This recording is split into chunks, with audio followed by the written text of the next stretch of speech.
विद्यार्थी भाइ बहिनीहरू, त्यसैले एकचोटि अहिले सबैको त देख्न पाए छैन, अझै कलाकारहरू लुकेको होला यहाँ, तर जति प्रस्तुत भयो नि अन्यराष्ट्र व्यूको गौरवलाई बढाएको छ, गरिमालाई बढाएको छ। त्यसैले सबै कलाकारहरूलाई एकचोटि ताली बजाएर उहाँहरूलाई धन्यवाद दिनको लागि म अनुरोध गर्न चाहन्छु। यो कार्यक्रम अत्यन्तै महत्त्वपूर्ण छ, विस्तारित बैठक, त्यो पनि हाम्रो अन्यराष्ट्र व्यूको विस्तारित बैठक। मैले धेरै भनिराख्नु पर्दैन, पूर्व अध्यक्षले हाम्रो माधव ढुङ्गेल कमरेडले धेरै अन्यराष्ट्र व्यूको बारेमा, यसको इतिहासको बारेमा बताइसक्नु भएको छ। म अन्यराष्ट्र व्यू भन्न पाएँ, त्यो बेला हाम्रो पालोमा अन्यराष्ट्र व्यू थिएन। महाराज क्याम्पसमा पढ्थेँ, तर पनि विद्यार्थीहरूको बिचमा अलिअलि चाहिँ थोरै जानेको कामहरू गर्थ्यौँ, तर विद्यार्थी सङ्गठन भनेर लाग्न नपाउँदाखेरि अहिले मलाई चाहिँ चुकचुक लाग्छ। एकचोटि अन्यराष्ट्र व्यूको सदस्य हुन पाएको भए कति हुन्थ्यो भन्ने चाहिँ लाग्छ मलाई अहिले। तर जे हो, तपाईँहरू सदस्य हुनुभएको छ, अत्यन्तै गौरवपूर्ण यो सङ्गठन, अत्यन्तै चाहिँ राष्ट्रियताको भावना बोकेको सङ्गठन, लोकतन्त्रप्रति अझै चाहिँ डर ढङ्गले लोकतन्त्र स्थापनाको लागि निरङ्कुशताको विरुद्धमा सडकमा उत्रेर सबै यातना खाएको र त्यस्तो खालको नेतृत्व बोकेको सङ्गठन। त्यसो भएको हुनाले अन्यराष्ट्रिय व्यू अघि गीत आइसकेको छ, अन्यराष्ट्रिय व्यूको झन्डा किन रातो भयो? रगतले रन्जिएको हुनाले रातो भयो, गौरवपूर्ण भएको हुनाले रातो भयो र शहीदहरूको बलिदानबाट जाने रातो भयो। र यस्तो खालको सङ्घर्षको इतिहास बोकेको, अत्यन्तै गौरवपूर्ण इतिहास बोकेको यो अन्यराष्ट्रिय व्यू आज तपाईँहरूको काँधमा आइपुगेको छ, तपाईँहरूको जिम्मेवारीमा आइपुगेको छ। अब यो अन्यराष्ट्रिय व्यूको इतिहासलाई, यो गौरवपूर्ण इतिहासलाई, यो चाहिँ सङ्घर्षपूर्ण इतिहासलाई अब तपाईँले कस्तो बनाउनुहुन्छ? कस्तो खालको चाहिँ तपाईँले चाहिँ इतिहासलाई कायम गर्नुहुन्छ? अझै उँचो राखेर चाहिँ अझै गौरव बढाउनुहुन्छ कि अझै चाहिँ यसलाई सङ्घर्षको बाटोमा लाउनुहुन्छ कि अझै रूपान्तरण गर्दै नयाँ नेपालको निर्माण गर्नको लागि तपाईँहरू लाग्नुहुन्छ? अथवा कस्तो स्थितिबाट अन्यराष्ट्रिय व्यूलाई तपाईँले अब बोक्नुहुन्छ भन्ने कुराहरू यो विस्तारित बैठकको बनेको योजनाबाट थाहा हुन्छ। त्यसो भएको हुनाले यो अत्यन्तै महत्त्वपूर्ण छ। मैले भनिराखेको कारण त्यही हो। अध्यक्ष कमरेड हुनुहुन्छ, महिला नेतृत्व र मलाई लाग्छ सम्पूर्ण नेतृत्व सक्षम हुनुहुन्छ, योग्य हुनुहुन्छ, निरन्तर सङ्घर्षमा लागिराख्नु भएको छ, मात्रै पढाइ होइन सङ्घर्षमा पनि लाग्नु भएको छ। त्यसो भएको हुनाले यो विस्तारित बैठकले मैले विश्वास गरेको छु आगामी निर्वाचन पनि नजिक आएको हुनाले व्यवस्थित खालको योजना बनाउने छ र नेकपा एमाले एक्लै जित्दैछ र एक्लै चाहिँ नेकपा एमाले लड्दैछ, एक्लै जित्दैछ। त्यो अन्यराष्ट्रको बलमा, अन्यराष्ट्र व्यूको शक्तिमा हो, यो कुरा नभुल्नु। त्यसो भएको हुनाले पनि त्यस्तो खालको योजना बनाउनु हुनेछ भन्ने मैले पूर्ण विश्वास गरेको छु। मैले अर्को धन्यवाद दिनुपर्छ। मैले सुने 10वटा जिल्लामा मात्रै बाँकी छ। सुनिताजीले त्यही भन्नुभयो, 10वटा जिल्लामा हाम्रो पुनर्गठन बाँकी छ, तर सबै जिल्लामा चाहिँ पुनर्गठन भइसकेको छ, नयाँ नेतृत्व आइसकेको छ भन्नुभयो। त्यसको लागि पनि म जिल्ला नेतृत्व जो यहाँ हुनुहुन्छ, आउनु भएको छ, उहाँहरूलाई चाहिँ फेरि एकचोटि हार्दिक बधाई ज्ञापन गर्न चाहन्छु। र तपाईँहरूको कार्यकाल चुनौतीपूर्ण छ, तर चुनौती मात्रै छैन, अवसर पनि छ। हो, त्यो अवसरलाई उपयोग गर्दै तपाईँले चाहिँ सफलतापूर्वक कार्यकाल चाहिँ राम्रो ढङ्गले सम्पन्न गर्नुहुनेछ भन्ने मैले पूर्ण विश्वास लिएको छु। अब अन्यराष्ट्रिय व्यूलाई कस्तो बनाउने, के बनाउने भन्ने कुराहरू मैले अघि पनि भने तपाईँहरूको काममा छ। त्यसो भएको हुनाले तपाईँले गम्भीरतापूर्वक चाहिँ अन्यराष्ट्रिय व्यूलाई लिनुभएको होला। तपाईँहरूको प्रिय सङ्गठन, प्यारो सङ्गठन, जनताको लोकप्रिय सङ्गठन अन्यराष्ट्रिय व्यू। त्यसो भएको हुनाले यसलाई चाहिँ साङ्गठनिक हिसाबले तपाईँले चाहिँ मजबुत बनाउँदै हुनुहुन्छ, साङ्गठनिक संरचना पुनर्निर्माण गर्दै हुनुहुन्छ, यसलाई व्यवस्थित गर्दै हुनुहुन्छ। मलाई लाग्छ फुट र विभाजनको यसमा धेरै असर परेकै छैन। मैले त्यो ठानेको छु, मैले त्यो विश्लेषण गरेको छु। त्यसो भएको हुनाले पनि अब साङ्गठनिक रूपबाट त्यसलाई पुनर्व्यवस्थित गरेर योजनाबद्ध ढङ्गले अगाडि बढेर तपाईँले चाहिँ आफ्नो कार्यकाल पुरै सफल गर्नुपर्छ। त्यसो भएको हुनाले पहिलो क्षेत्र तपाईँहरूको सङ्गठनलाई मजबुत बनाउने, व्यवस्थित बनाउने, प्रभावकारी बनाउने अनि नेतृत्वहरू चाहिँ सक्षमतापूर्वक अगाडि बढ्ने यो काम तपाईँले प्राथमिकताका साथ गर्नुहुनेछ भन्ने मैले पूर्ण विश्वास गरेको छु। दोस्रो, अब अहिले त चुनाव आइराखेको छ, तपाईँहरूको काममा चुनाव जिताउने, एमाले जिताउने, सूर्य चिन्ह जिताउने र देशैभरि सर्वश्रेष्ठ पार्टीको रूपबाट स्थापित गर्ने। त्यसको लागि तपाईँहरू चाहिँ लाग्नुहुनेछ त कुरै छैन, लाग्नुहुन्छ र त्यही ढङ्गले योजना बन्छ। तर अब त्यो सकिएपछि, त्यो चाहिँ सम्पन्न भइसकेपछि, सूर्य चिन्ह हामीले जितिसकेपछि, सर्वश्रेष्ठ पार्टीको रूपबाट नेकपा एमाले बलियो पार्टीको रूपबाट स्थानीय तहमा जितिसकेपछि दोस्रो काम भनेको तपाईँहरूको चाहिँ महत्त्वपूर्ण काम भनेको वैचारिक राजनीतिक काम गर्नु। अनेरासो भ्यूलाई अब अहिले सबै हिसाबले युक्त जस्तो लागिराखे पनि यदि विचारबाट युक्त बनाउन सकेन, विधिसम्मत ढङ्गले चाहिँ व्यवस्थित ढङ्गले चल्न सकेन र सिद्धान्तलाई राम्रो बुझ्न सकेन, नेकपा एमालेको नीति कार्यक्रमलाई चाहिँ राम्रो ग्रहण गर्न सकेन, बुझ्न सकेन र नेकपा एमालेले लिएको चाहिँ सिद्धान्तलाई राम्रोसँग चिन्न सकेन भने अनेरासो भ्यूमा फेरि द्वन्द्व सिर्जना हुन्छ, विवाद सिर्जना हुन्छ। त्यसो भएको हुनाले पनि मेरो दोस्रो जोड भनेको स्थानीय तहको निर्वाचन सम्पन्न भइसकेपछि तपाईँले महत्त्वपूर्ण प्राथमिकताका साथ स्कुल सञ्चालन गर्दा अनेरासो भ्यू भित्रै पार्टी स्कुल होला, त्यहाँ अनेरासो भ्यूको पनि स्कुल छ।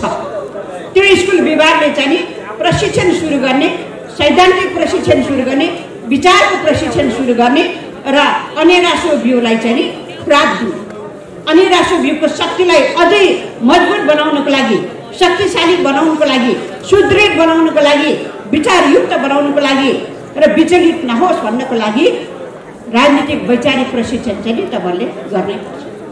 यो बिना, यो खुराक बिना अनेरासो भ्यू चाहिँ सधैँभरि यही तरिकाबाट बलियो हुन्छ भन्ने मलाई लाग्दैन। त्यसो भएको हुनाले यो काम गर्नुहुनेछ भन्ने मैले आशा विश्वास गरेको छु। अब अनेरासो भ्यूले चुनावमा कसरी लाग्ने चुनावमा पार्टीले त अब धेरै कुराहरू अगाडि सारिसकेको छ, यो पछि आउला।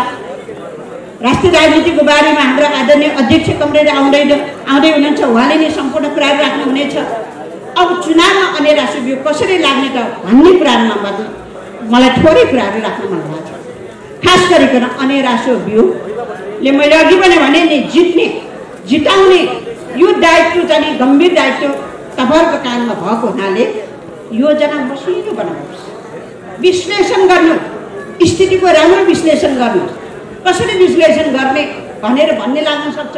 तपाईँहरू जहाँ बस्नु भएको छ, जुन टोलमा बस्नु भएको छ, जुन नगरपालिकामा बस्नु भएको छ, जुन जिल्लामा बस्नु भएको छ, कम्तीमा पनि पार्टीलाई स्थितिको राम्रो विश्लेषण गर्नको लागि, सही विश्लेषण गर्नको लागि, सत्य तथ्यको आधारमा विश्लेषण गर्नको लागि तपाईँहरूले सहयोग गर्नुहोस्। सत्य तथ्य विश्लेषण बिना हामी चाहिँ ठ्याक्कै चाहिँ 100 को 100 पाउँछौँ भनेर अथवा 99% हामी ल्याउँछौँ भनेर भन्न सकिन्छ।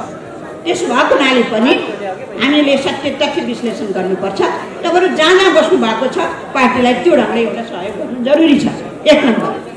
दोस्रो भनेको पार्टीले कार्यक्रम बनाउँछ, कार्यक्रम बनाइसकेपछि त्यो कार्यक्रमभित्र तपाईँहरू पस्नु पर्छ। त्यो कार्यक्रमभित्र पसेर पार्टीले खर्दैलो गर्ला, पार्टीले सभा गर्ला, पार्टीले अनेकौं प्रतिबद्धता पत्र जाहेर गरेर त्यसलाई चाहिँ मोटो रूप दिने काम गर्ला, अथवा जनताको घर अनेकौं कार्यक्रमहरू हुन्छ। त्यसभित्र तपाईँहरू जहाँ बस्नु भएको छ, जुन ठाउँमा बस्नु भएको छ, जुन वडा नगर गाउँपालिका सबै ठाउँमा, त्यो ठाउँमा तपाईँहरूले त्यही खालको चाहिँ एकाकार गरेर तपाईँहरू त्यहाँभित्र बस्नु। त्यो योजनाभित्र तपाईँहरू जानुहोस्, अत्यधिक अनेरासो भ्यूको चाहिँ त्यहाँको सम्पूर्ण पङ्क्तिलाई परिचालित गर्नुहोस् र यसले चाहिँ पार्टीको शक्तिलाई मजबुत गर्छ, भरोसा दिन्छ र जनताको बिचमा चाहिँ साँच्चै नै अनेरासो भ्यू भनेको चाहिँ शक्तिशाली रहेछ भन्ने कुराहरू पनि त्यो विश्वास दिलाउन सकिन्छ, स्थापित गर्न सकिन्छ र नेतृत्व पनि स्थापित हुन्छ। अर्को भनेको चाहिँ कार्यक्रमहरू तय गरिरहँदाखेरि वक्ता बन्नुहोस्, तपाईँहरू वक्ता बन्नुहोस्। अहिले पार्टीले चाहिँ एउटा कुरा गरेको छ, धेरै वक्ता नगर्ने, धेरै अतिथि आसन ग्रहण पनि नगर्ने, मालासाला लाउने काम पनि धेरै जनी नगर्ने भनेर भनेको छ। त्यो भनेको मितव्ययता अपनाउने, खारोतिर गर्ने, सहज तरिकाबाट अगाडि बढ्ने, त्यसो अपनाले पार्टीसँग जोडेर तपाईँहरू वक्ता बन्न सक्नुहुन्छ। यो काममा पनि लाग्नु। अब अहिले भर्खरै प्रतिबद्धता पत्र कसरी तयार गर्ने भनेर भर्चुअल माध्यमबाट चाहिँ पार्टीले एउटा प्रशिक्षण गरेको छ। हो त्यो अब प्रतिबद्धता बनाउँदै हुनुहुन्छ उहाँहरू। तर त्यो प्रतिबद्धता पत्र कस्तो बनाउनु पर्छ त, कस्तो वडा बनाउने, तपाईँ बस्नुभएको वडा कस्तो बनाउने, तपाईँ बस्नुभएको नगरपालिका अब कस्तो बनाउने, तपाईँ बस्नुभएको गाउँपालिकाले के काम गर्ने, कस्तो बनाउने, यो राम्रोसँग चाहिँ अब छलफलको विषय बन्नुपर्छ। किन भन्दाखेरि वडा भनेको चाहिँ नि हाम्रो विकासको चाहिँ पूर्वाधार आधार क्षेत्र हो। आधारको चाहिँ तल्लो कमिटी भनेको आधार र गाउँ नगर वडा भनेको चाहिँ विकासको चाहिँ जब हो। त्यसो अपनाले त्यसलाई चाहिँ नयाँ ढङ्गले नयाँ सोचका साथ नयाँ योजनाका साथ बनाएर अगाडि बढ्नको लागि तपाईँले पूर्ण रूपबाट सहयोग गर्नुहोस्। कस्तो प्रतिबद्धता पत्र हुनुपर्छ तपाईँहरूको विचार दिनुहोस्, सुझाव दिनुहोस्। यो तपाईँहरूको अधिकारको कुरा हो, तपाईँहरूको हक छ। त्यसो अपनाले मैले अघि आउँदै इन्जिनियर भाइ बहिनीहरू चाहिँ भेटेँ, मैले कस्तो खुसी लाग्यो मलाई। विभिन्न क्षेत्रमा तपाईँहरू विज्ञ हुनुहुन्छ, पढ्दै हुनुहुन्छ, आफ्नो योग्यता हासिल गर्दै हुनुहुन्छ, क्षमता हासिल गर्दै हुनुहुन्छ, तपाईँहरूको डिग्री हासिल गर्दै हुनुहुन्छ। त्यो सबै के को लागि त भन्दाखेरि अब एउटा प्लस पोइन्ट भनेको तपाईँहरूको व्यक्तित्व त बन्छ, त्यो व्यक्तित्व तपाईँहरूको निर्माण हुन्छ। तर त्यति मात्रै गरेर पुग्दैन। तपाईँहरूको अध्ययन, तपाईँहरूको ज्ञान, तपाईँहरूको सिप अब यो देश निर्माणमा लाग्ने। यो देश निर्माणमा तपाईँले भूमिका खेल्नुपर्छ, टोल निर्माणमा भूमिका खेल्नुपर्छ, नगरपालिका गाउँपालिका बनाउने काममा तपाईँले भूमिका खेल्नुपर्छ। तपाईँहरू जहाँ जहाँ रहनु भएको छ त्यहाँ त्यहाँ तपाईँले भूमिका खेल्नुपर्छ।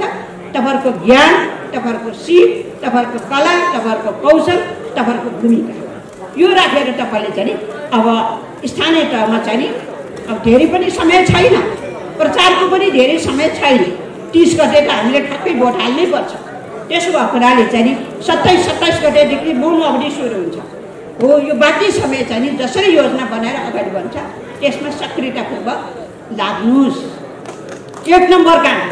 दोस्रो भनेको तपाईँहरूको अनेरासो भ्यूको आफ्नै काम होला नि त, आफ्नै योजना होला। किन यो विस्तारित बैठकले त यो योजना बनाउँछ नेकपा एमालेलाई कसरी जिताउने।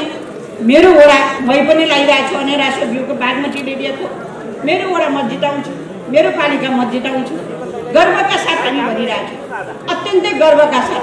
तपाईँहरूले भनिराख्नु भएको छ, मैले भनिरहेको छु, सिंह पार्टीले भनिरहेको छ, सिंह हाम्रो जनसङ्गठनले भनिराखेको छ। यो नारा फिट पनि छ, सबैको लागि प्रिय पनि छ।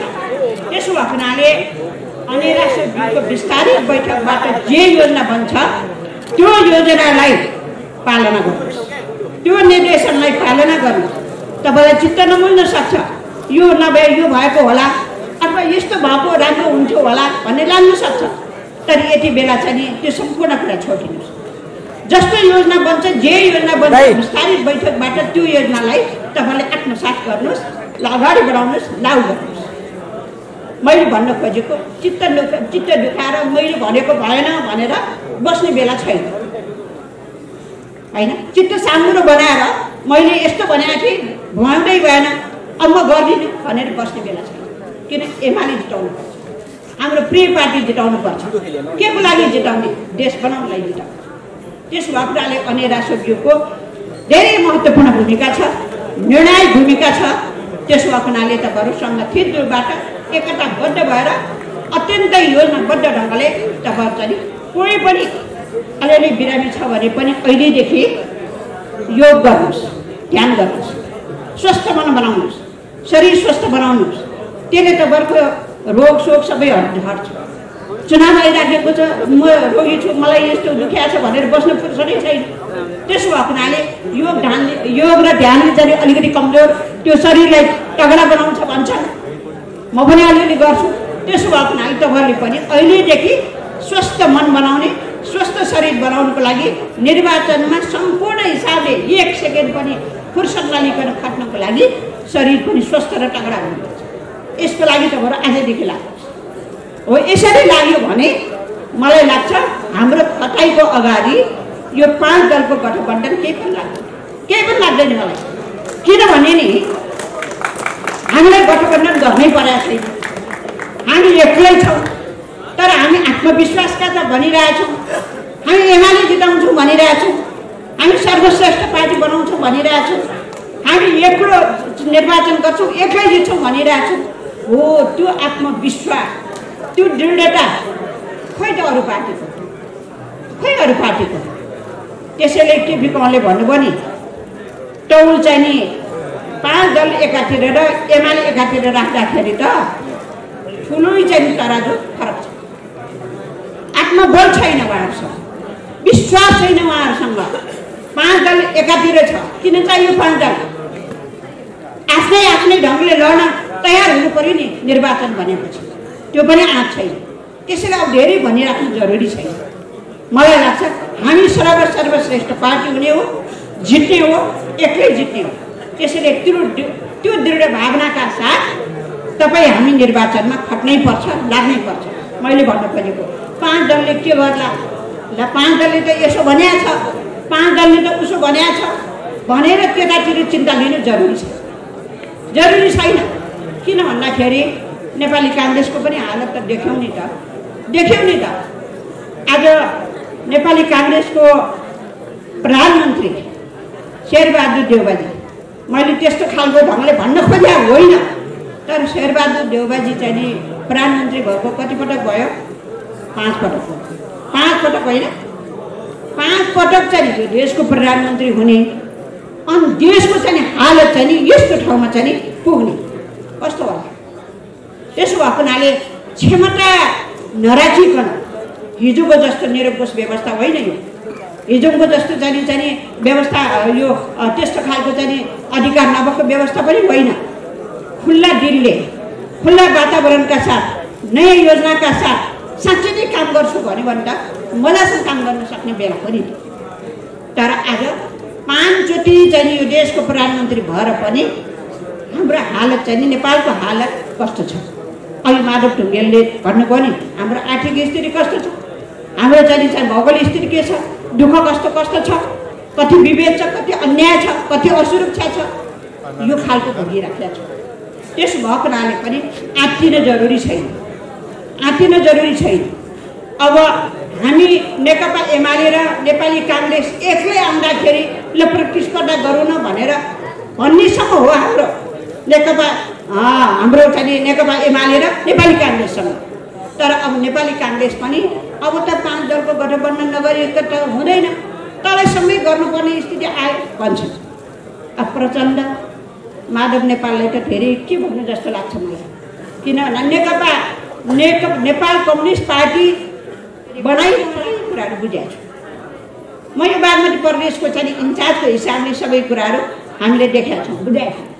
माधव ढुङ्गेल कमरेडले त्यही देख्नु भएको कस्तो छ स्थितिमा, नेकपा माओवादीको स्थिति कस्तो छ भन्ने कुराहरू छ्याङ्छ्याङ्के सबै कुराहरू थाहा छ।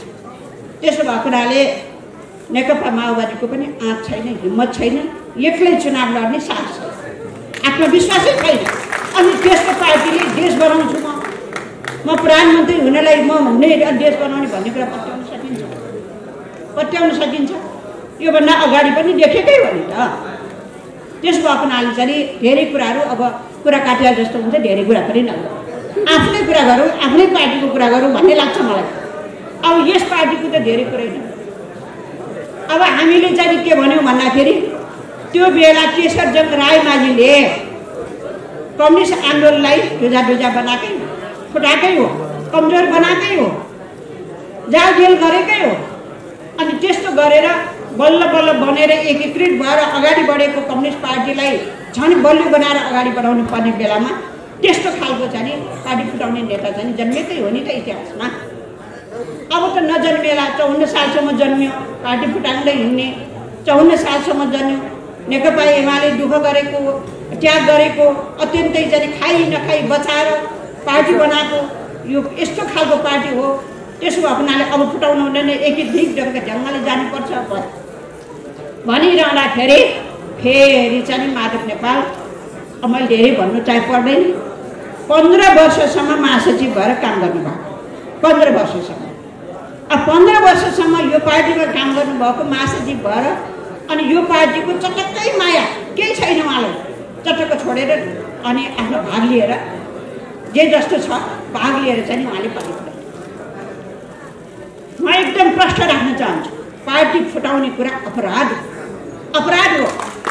त्याग र बलिदान गर्ने कार्यकर्तामाथि कुठाराघात गर्नु अपराध गर्नुभएको छ।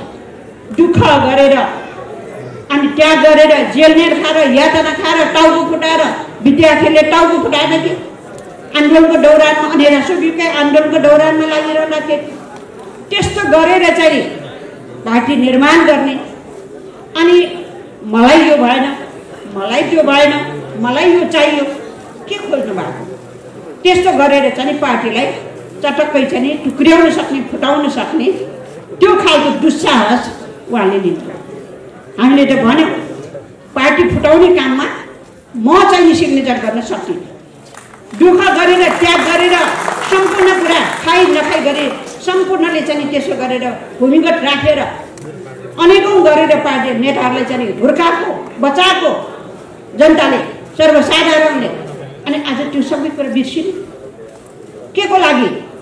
उहाँले चाहिँ अलिकति दुःख कष्टहरू चाहिँ अन्त्य हुन्छ कि खुसी नेपाली सुखी नेपाल भन्छौँ, त्यो कुराहरू चाहिँ प्राप्त हुन्छ कि अब गणतन्त्र आएको छ भनेर भनिरहँदाखेरि चटक्क चाहिँ अहिले सम्पूर्ण लक्ष्य बिर्सिएर, योजना बिर्सिएर अनि फेरि चाहियो सानो टुक्री पार्टी चाहियो, गुट चाहियो, यसरी जानुभएको छ। यो बहुत दुःखलाग्दो कुरा हो, अपराधको कुरा हो। म त एकदमै प्रश्न राख्न चाहन्छु। त्यसो भएको हुनाले चाहिँ यस्तो खालको कसैले पनि यस्तो खालको दुस्साहस नगरोस्।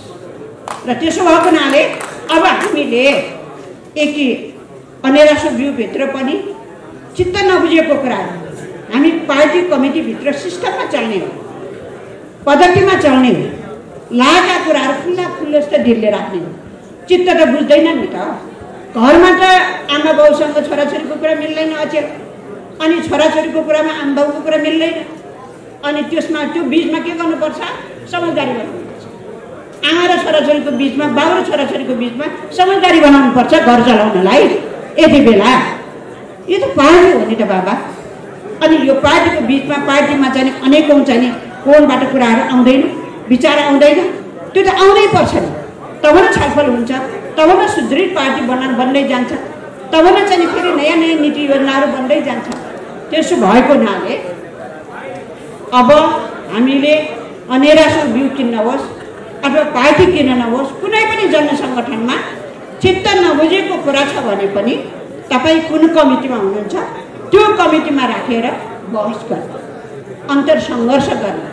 अन्तरसङ्घर्ष भन्छौँ हामीले, अन्तर पार्टी सङ्घर्ष, अन्तर जनसङ्गठन सङ्घर्ष, लागेका कुराहरू भन्ने। नेतृत्वले पनि फरक कुरा आयो भनेर पेल्ने होइन, नेतृत्वले पनि त्यो कुरा सुन्ने, राम्रो छ भने त्यसलाई ग्रहण गर्ने, कमजोरी छ भने त्यसलाई हटाउने।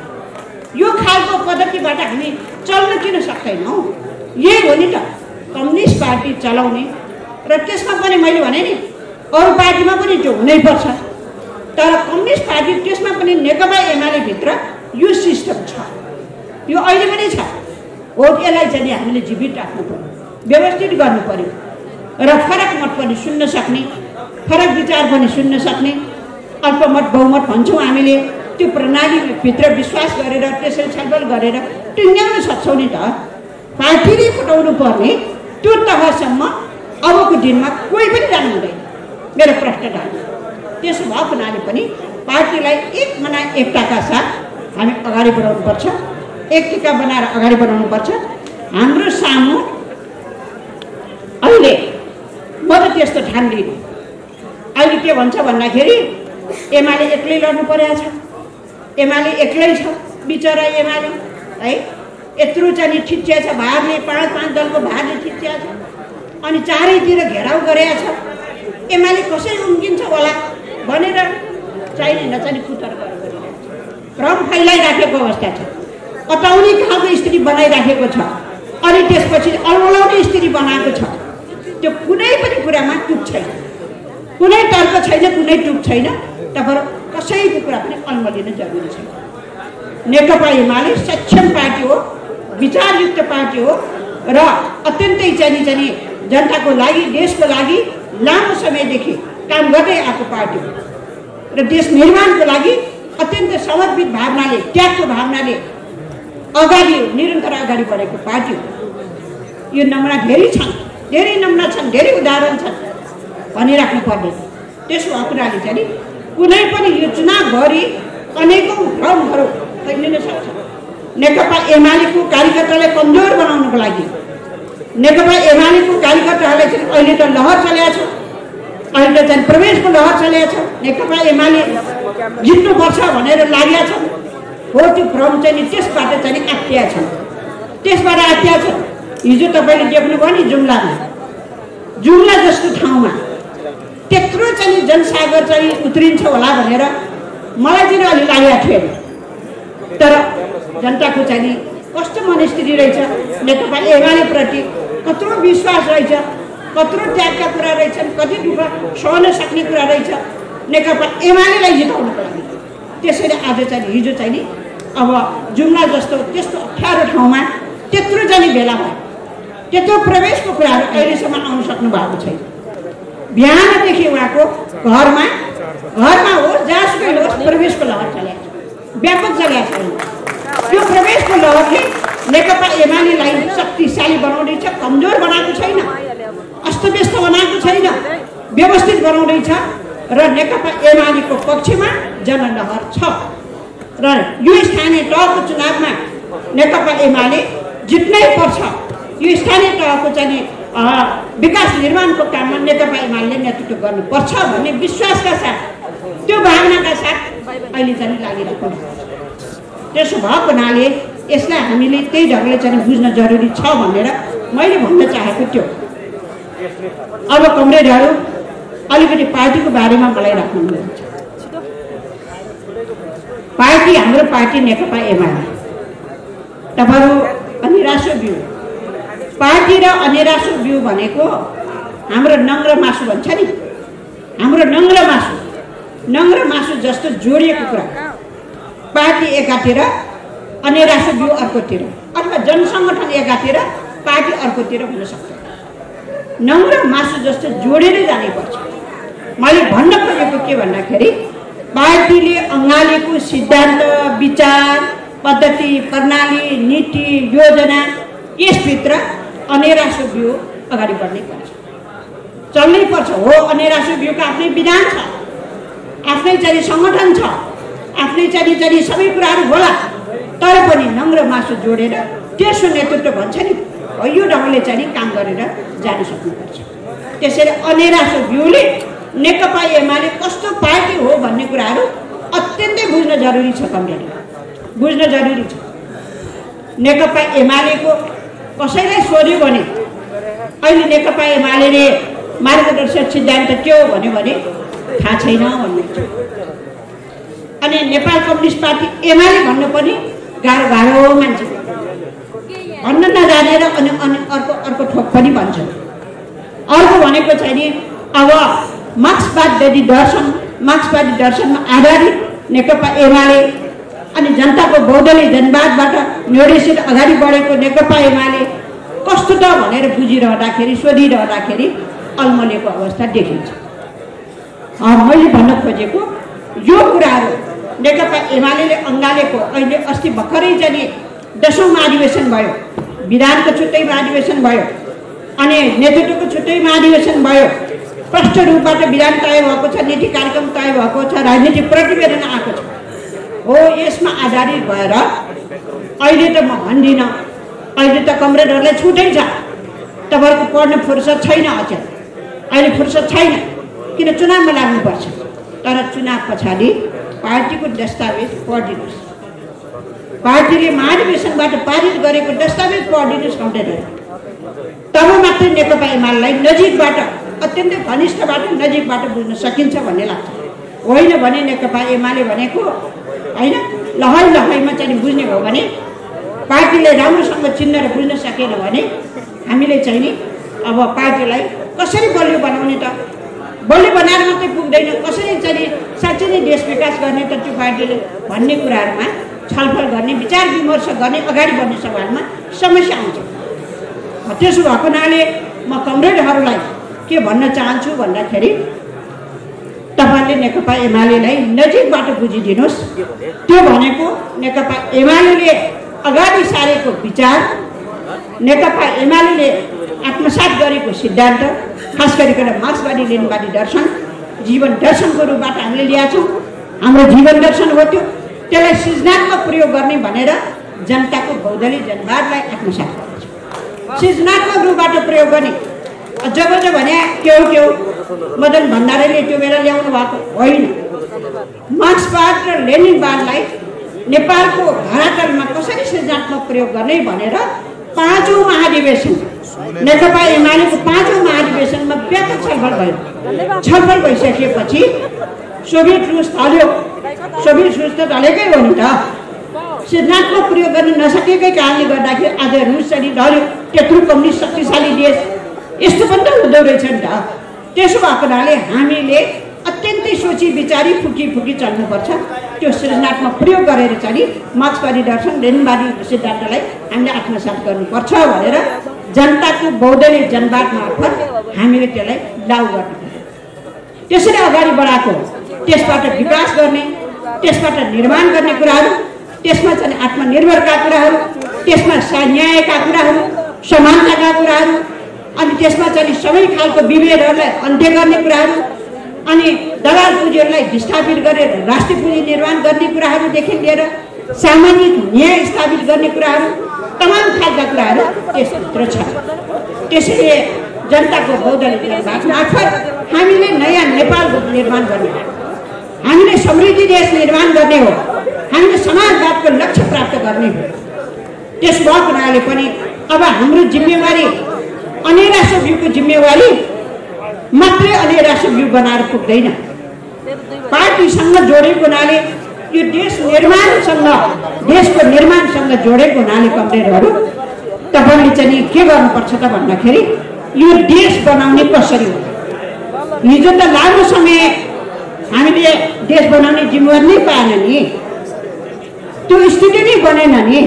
बीचमा अलिअलि भए पनि तनावकै कारणले, विवादकै कारणले राम्रोसँग काम पनि गर्न पाउनु भएन। नयाँ भिजन, नयाँ सोच आएको भए पनि त्यसलाई लागू गर्ने पनि स्थिति रहेन। तर अहिले सङ्घीय लोकतान्त्रिक गणतन्त्रलाई हामीले संस्थागत गरेर बलियो बनाएर, त्यसलाई सुदृढ बनाएर समाजवादको लक्ष्य प्राप्त गर्ने अहिले हाम्रो महत्त्वपूर्ण दायित्व हो। समाजवादको लक्ष्य प्राप्त गर्ने, समाजवादको लक्ष्य त्यसै प्राप्त हुन्छ र अहिले हल्ला गर्न खोजिनु भएको हो। अहिले कानी खुसी गरे जस्तो लाग्यो।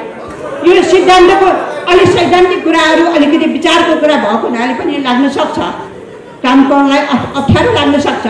तर अप्ठ्यारो मान्नु, प्रष्ट बुझ्नुपर्छ, यो कुरा सुन्नै पर्छ। त्यसो भएको हुनाले आज मैले अनेरा सब्यु क्रान्तिकारी पार्टी हो, गौरव बोकेको पार्टी हो। सिद्धान्त विचारमा चाहिँ कोहीसँग चाहिँ कुनै यो साँठगाँठ नगरिकन एकदमै चाहिँ दृढतापूर्वक अगाडि बढेको पार्टी यो सङ्गठन हो अनेरा सब्यु। त्यसो भएको हुनाले अनेरा सब्युको त्यो गौरवतालाई तपाईँले कायम राख्नुपर्छ। त्यसको लागि विचार सिद्धान्तको कुराहरू गर्नै पर्छ कमरेडहरू। त्यसो भएको हुनाले अहिले त ठिक छ नि, राम्रो गीत पनि गाउनु पर्यो होइन, राम्रो गीत पनि गाउनु पर्यो, राम्रो नाटक पनि खेल्नुपर्छ। हिजो हामीले पनि खेल्दै आएको हो होइन।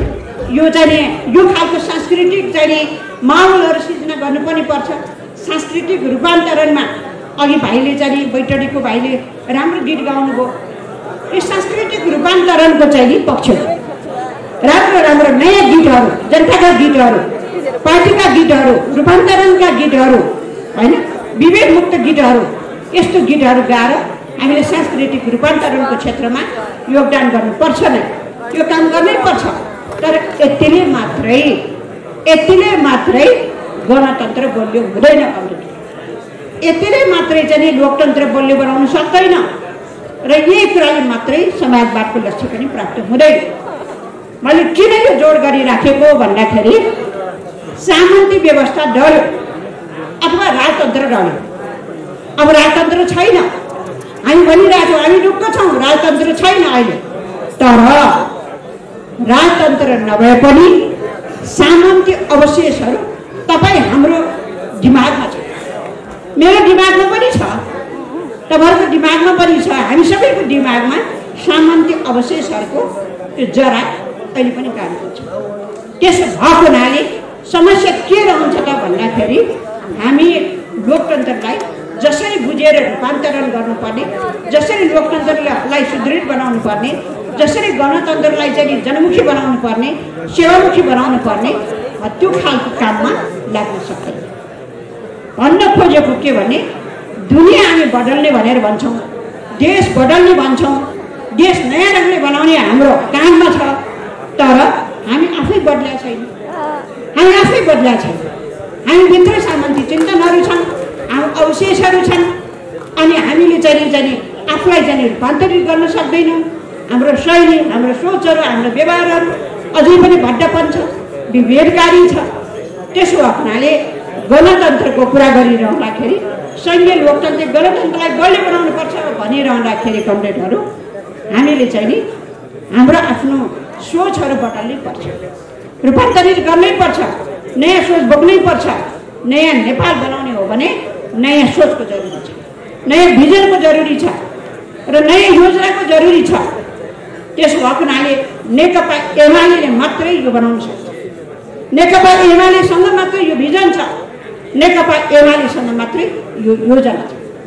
त्यसो भएको हुनाले पनि नेकपा एमाले स्थानीय तहमा मात्रै होइन, अब प्रदेशको चुनाव होला, त्यसमा ढाकछोप गर्न पाइँदैन, ढिकीमिटी चाहिँ टकटकै चाहिँ त्यसमा गर्नै पर्छ। केन्द्रको चाहिँ सरकारको चुनाव होला, प्रतिनिधि सभाको चुनाव हुन्छ हो, त्यो सबै ठाउँमा स्थानीय तहदेखि प्रदेशमा केन्द्रमा सबै ठाउँमा नेकपा एमाले कसरी वर्चस्व कायम गर्ने, कसरी जित्ने, प्रदेशमा प्रदेश ढङ्गले काम गर्नु पर्यो, केन्द्र सरकारले त्यो ठाउँमा बसेर देश विकासको काम गर्नु पर्यो, समृद्धि विकासको काम गर्नु पर्यो।